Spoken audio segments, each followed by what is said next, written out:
My name is Teresa Lockwood. I reside in Violin, New Jersey. And before we get to the bad parts, um, when I it's interesting that when I basically went to replay this, I had to start from the beginning. So I clicked back on here, and it just made me think of how I actually used to think of people. Um, as I used to go through a whole lot of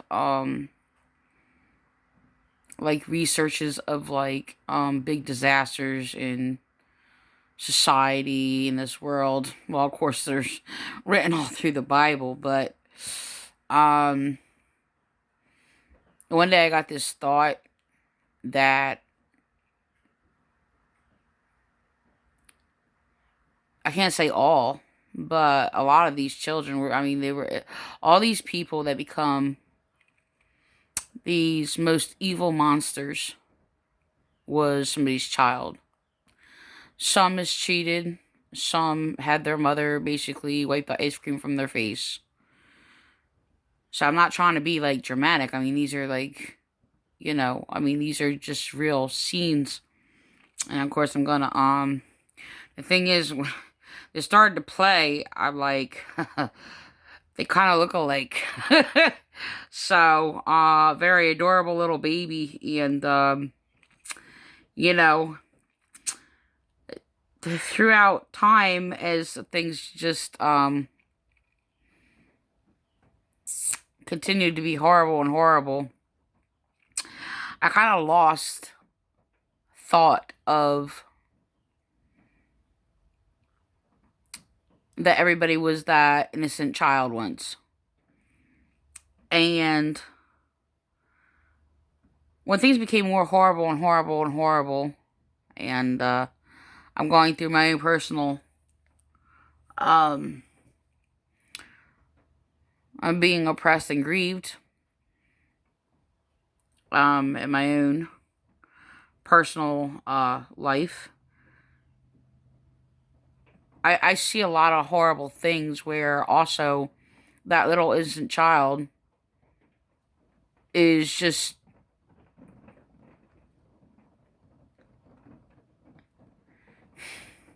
I can't say like my thoughts are horrible. My thoughts aren't horrible or evil. It is just true. Where it's just the reality is a lot of people who, which is an innocent life, just become horrible people. And it's hard to see, especially when there is so many people like invading schools, invading families. Like even this church invaded my family. And I started to see things in a different way where it's just like I can't even, it's hard for me to even see children. It's just like, and they're tomorrow's monsters. That's true. And the thing is, there's a lot of people in a lot of societies, even police, who are deliberately, our local police, deliberately poisoning children's minds with these evil false ideologies just to become, and these are corrupt leaders that are going out deliberately trying to get recruits for the next generation of their societies. And of course, there's like Hitler, innocent child laughing, crawling across the floor, playing. So I'm not making that in comparison to this person. This person irritates me, though. But, so we're going to look aside from all the irritation that I have this person and superficialism. I'm just going to get a quick glimpse before I basically go into all this other disastrous master of false sermons. But, this is adorable, but when I looked and I stopped it here before, I looked down, I'm like, they look alike. Coincidence? I'm very curious how this child's gonna look when they're an adult. So, I think like that a lot when I watch videos or whatever, and it's just okay. I'm gonna go on. It's like, what does a person look like when they're adult? Whatever. So I just want to get this real quick. Hold on, I don't know if I can get that in there. Okay. Look at that face. Look at both of them. So. I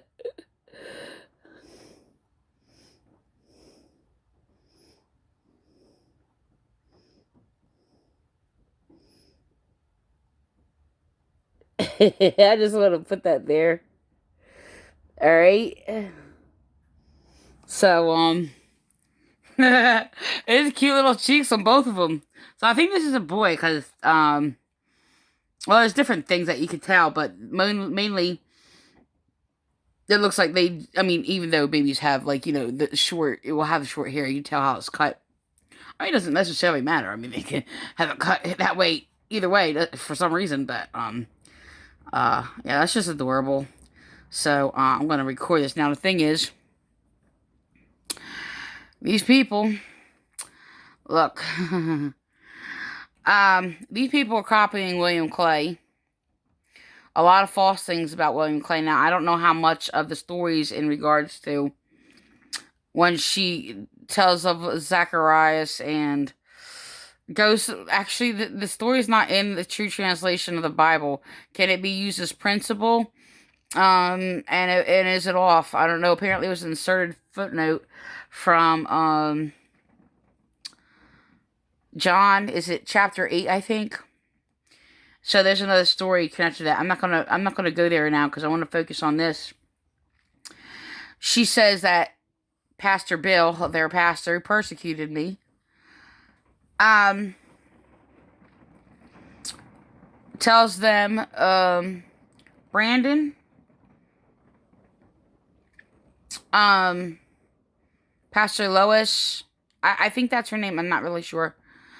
And Eddie Haney to share what God had put on their mind, which is a bunch of false things that was taught by William Clay. The thing is, William Clay quotes us things about little gods, just like that's him, a little false god. And yes, I have made a statement that they worship him as God, and people do not go, a lot of people do not claim they believe in God, and they do not go when they basically believe in the false teachings of a false pastor.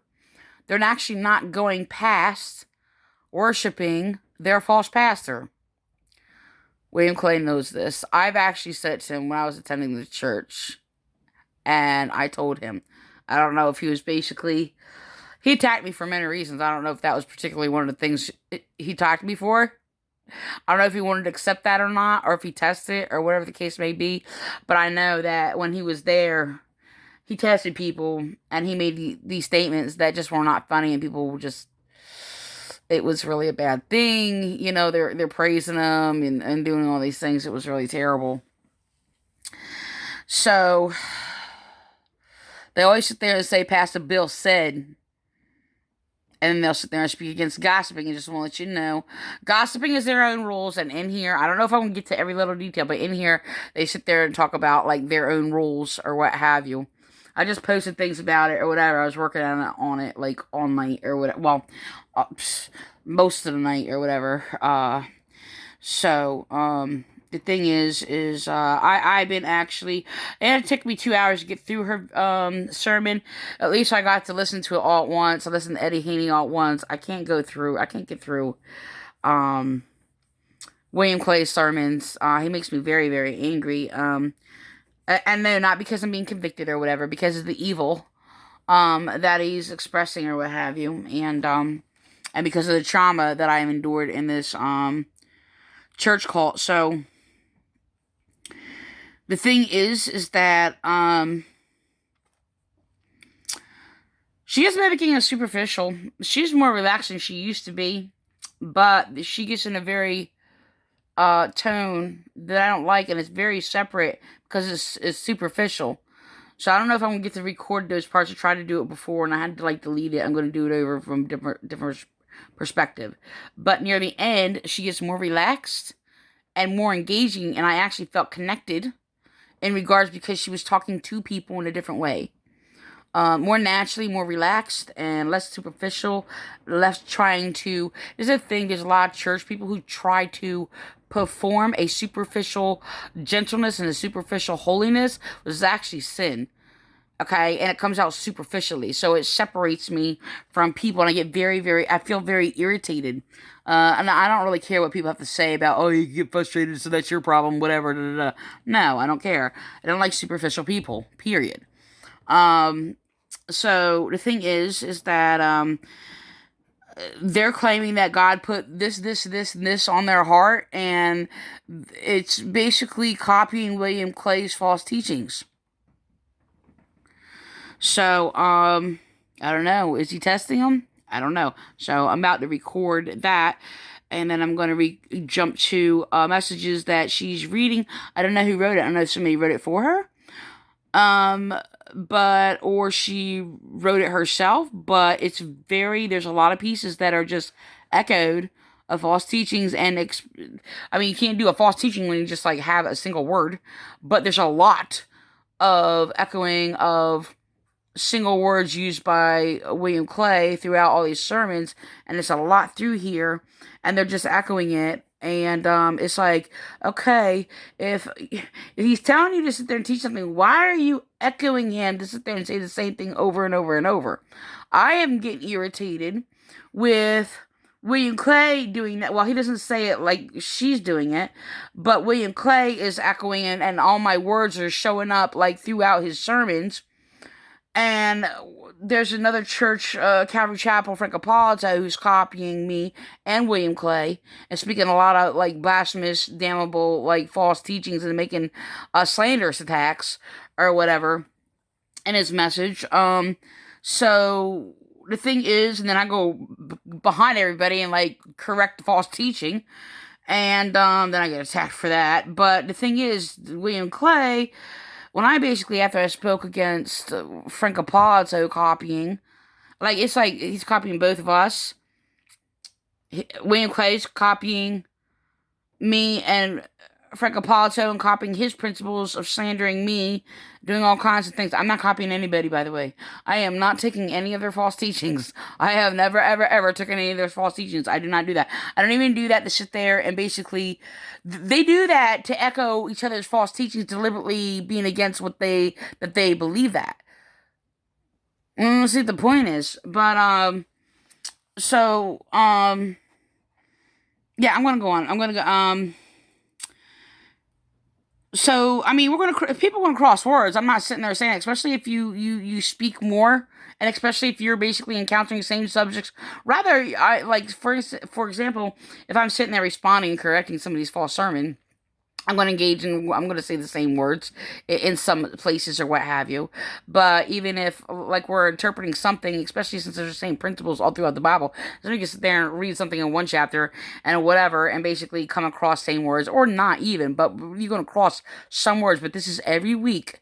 Every week. The thing is, this church, Ramoth Church, has been doing this every week, except for when I was in counseling, didn't know basically what they were saying. But every week for like 5 years, it was mainly Lee King.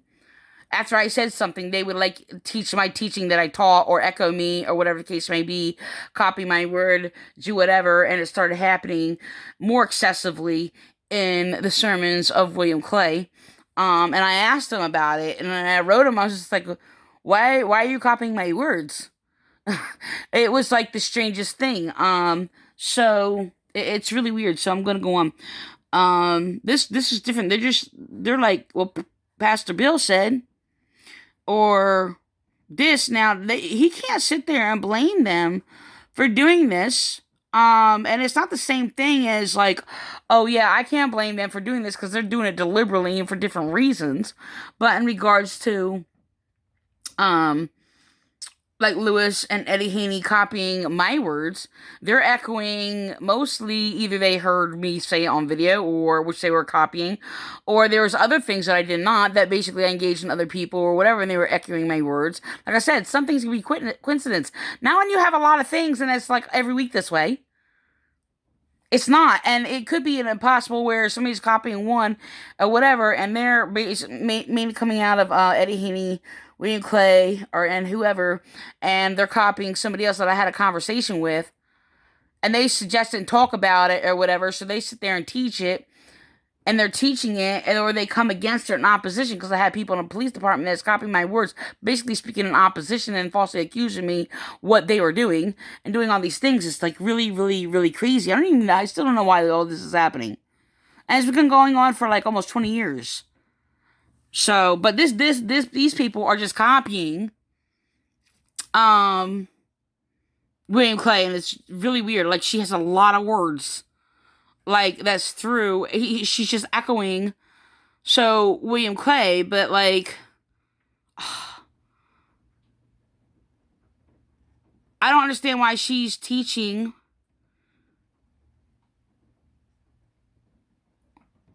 I'm just gonna record it.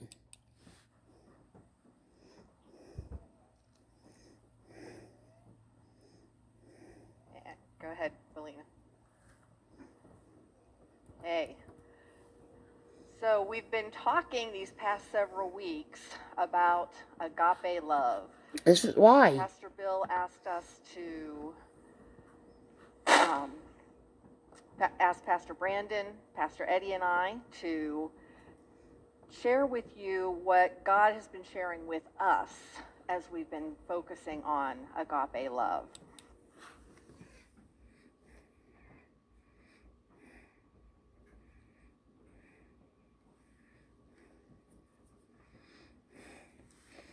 That's not teaching agape. I'm sorry. So I'm gonna go on. Alright, so she reads from Ephesians 3:14. So I have like thoughts in this in regards to. Hey, this is my common reasoning. What is being said, by the way. I'm not gonna Love.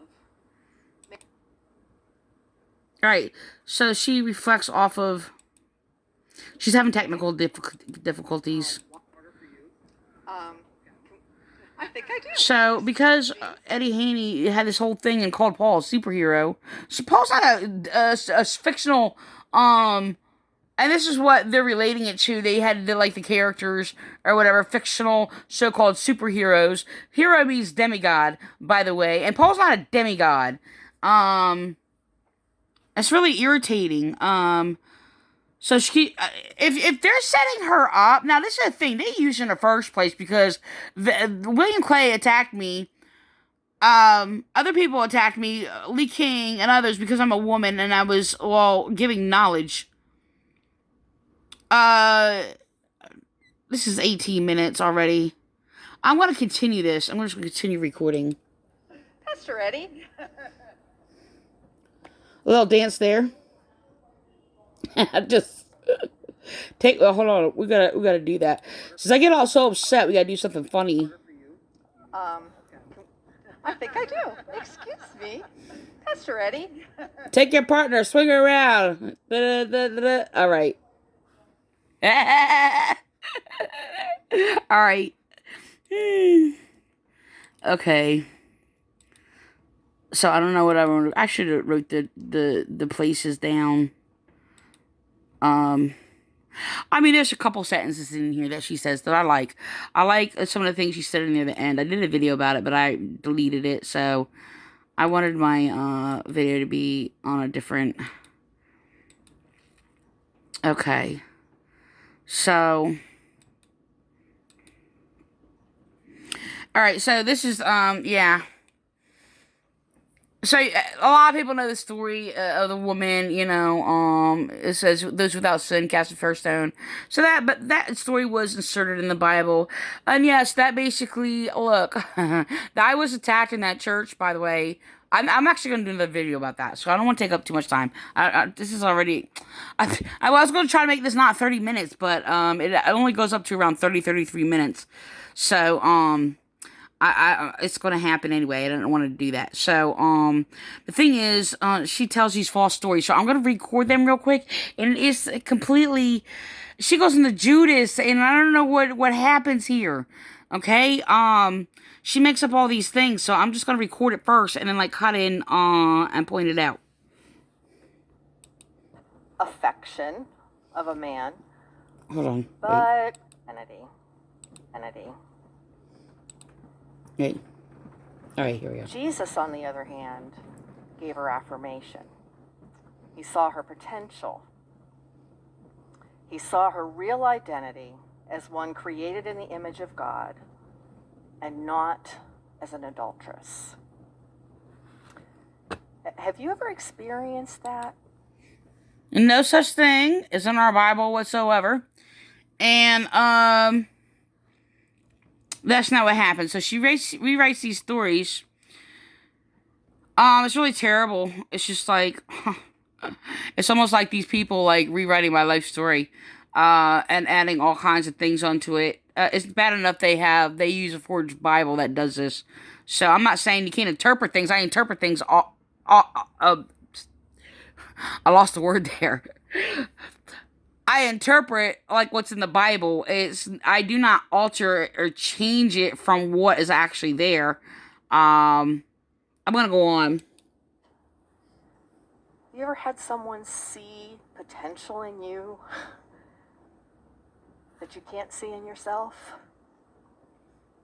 Have you ever had someone reach out that hand when what you were No, I had people seeing shut were me the up. labels that other people were putting on you? They have this thing about this whole labels, and they're actually, these false rules actually speak against Jesus Christ. Look, Jesus called hypocrites and liars, hypocrites and liars and brood of vipers, and, the thing is, yeah, I'm going to do that, especially to my persecutors, which actually comes from this church. This person was not there, though, when all this happened, so obviously she has no knowledge of it. I'm not sure she's heard, if she's heard anything, she's heard lies. I know that much, but, I'm going to go on. The labels you were putting on yourself, and yet they were able to see potential. And not only the potential that people see in us. Look what it says. I don't know if she's going to read it. She thought she had loved affection of a man, but where was he when the stones were ready to be launched at her? She did? This is what they do. First of all, right, so the story's not even in the original translation, right? I mean, interpret the original writings of the Bible. It was inserted. It was considered a note that was off to the side that got inserted in it. You'll hear a lot of people quote from it, cast the first stone. Those without sin cast the first stone. And this is basically is only used against me. Speaking against people being abusive, by the way. Okay? And it's just like, and this is what they'll do. And if you speak knowledge against like an error, like online or something like that, you'll have these false Christians come in. Those without sin cast the first stone. I'm like, your sin is to cast the first stone. So, whatever. So, I have different actually responses for that. So, when people do that, it's just like crazy. They tell me, oh, don't judge lest you be judged. Like, you're taking that out of context. And I'm like, and then why are you judging? Tell me not to judge. So, yes, like, yeah, I judge. Listen, they give knowledge against the wrong. Yes. That's what they always do. Every time I give knowledge against the wrong, that's what they do. Oops. Okay. Oh, don't go offline now. Okay.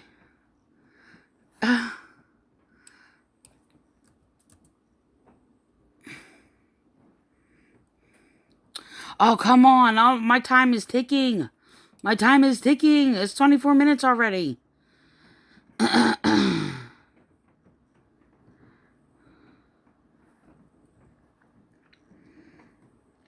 Oh, my goodness.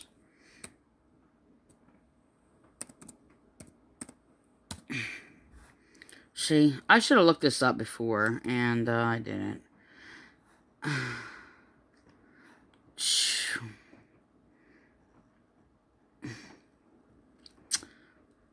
Why is everything running slow? It just happens, like, just now. Okay, I'm not going to even go to be able to find it. I think it's in John. I can't look it up. Alright, so anyway, we're just going to go off of her. Because I just wasted a whole bunch of time on here. Oh my goodness. To think about the potential that God sees in us. It's just amazing. A few years ago, there's no way in the world I ever would have believed that one day I would serve here as the director of Golden Learning Center. When I came here 13 years ago, After they basically, murdered my family and destroyed my family. that wasn't even a blip on the radar. And yet God was planning and preparing and pushing and growing and maturing me because he saw potential that I never saw. They're calling William Clay God. That's what they're doing. And these are the exact words she said also without saying God, saying William Clay, by the way. So, And because he surrounded me with people, he persecuted he me. saw potential that I didn't see. It's an amazing thing. All right, hold on. With people, they have, rather than the label. So when I look at someone that I've labeled as different, sinful, the wrong political party, an addict, a felon, an ex-spouse, a child abuser, a betrayer, you fill in the blank. What's that thing that you would never do, and when somebody does it, that's it, you're done? How do I respond? Do I respond with a stone in my hand? Or like Jesus, does my hand reach out to lift the person up because I see the image of God reflected back to me? Really? And ain't no image of God reflected back to me about anything about a child abuser, okay? And pedophiles, child rapists, or whatever. That is bull, and they are not of the image of God, okay? So, the thing is that, yeah, and so they have many rules against Jesus Christ, by the way, when he sits there and says, "Woe to you Pharisees," which is basically a political party, okay? It rebukes Pharisees, right? And all these other groups, okay? And basically, said, "Woe to you liars, brood of vipers," okay? Hypocrites. See, these false churches, they make up so many rules against Jesus Christ. It is unbelievable. So,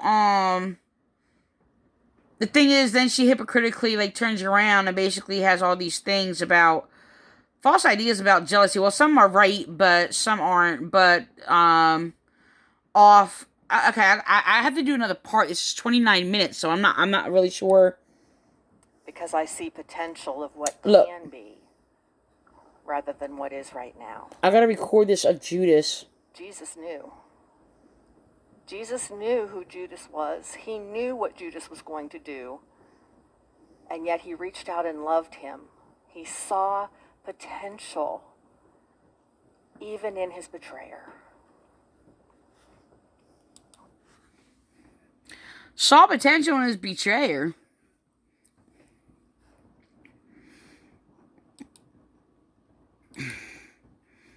Where'd she come up with these things?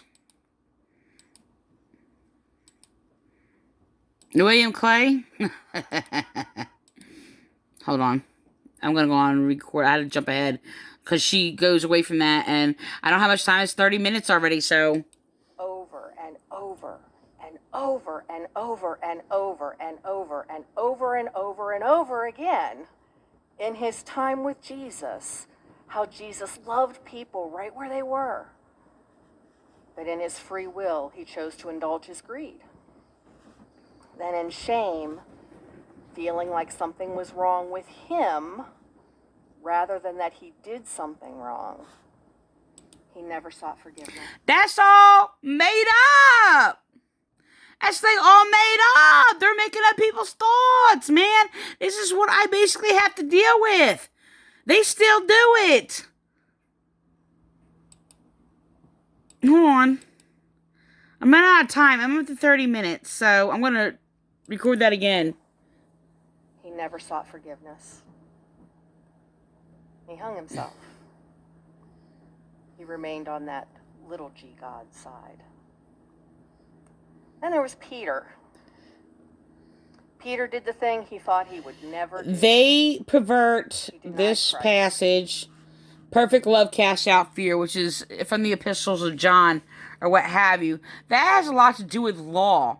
All right? A law and the fear under the law of punishment. All right? These people go around and they did the same thing with me. They were sitting there attacking me, being traumatized, abused. And they know that people suffer fear that go through traumatic abuse. And they sat there and pitted fear against faith, said I had no faith or whatever. And, because I basically, well, I couldn't speak in front of people. Now, they knew they couldn't, so they basically just made excuses or whatever. Just to sit there and falsely slander me, say I have no faith or whatever, and which is a lie. They were bullying and threatening me, and because I expressed basically shaking from basically their threats and intimidation, they claimed, oh, I had fear. I'm an unbeliever. Yeah, my abusers are doing this. Lee King, okay, others later, Debbie Giovanazzi. So, basically mocking me, laughing at me because I was a victim of domestic violence. Okay? And I'm like, okay, fear is a natural defense or whatever, to protect yourself or whatever. I said, I'm a victim of domestic violence. I said, yes, I've been afraid many times. So, they pervert fear, by the way. The fear is used in different, ways in the Bible, but they pervert. They don't have any understanding what it's talking about. It's talking about fear of being judgment, and if you basically, what it's talking about in regards to love and fear, is just like love, basically, if you walk in love, right, there's no fear of punishment of the law. Like, law is very important and is very valuable, okay, but basically, in the walk of holiness, it's kind of like, I can't even, it's going to cut off on me. I don't even know if the thing came up or not. Something's blinking. But it's kind of like, a fear, like a cowardice fear, which they had, right? Because they run to a lie for fear of being punished. So they lie, okay? So they basically, it's kind of like somebody who's an abuser, right? Fear of the law, like themselves, okay? Has fear because they don't walk in love. While they sit there and call their victim, who was afraid of them, right, that they abuse, basically not of faith, claiming because they have fear, okay, why they are abusing them. Do you understand? So that is the difference between them and how they abused, well, they are abusing me, and basically how they condemn basically victims of abuse, and this is what they do. So I'm gonna have to cut this off because it's 34 minutes. I don't even know if it's still gonna be cut off. So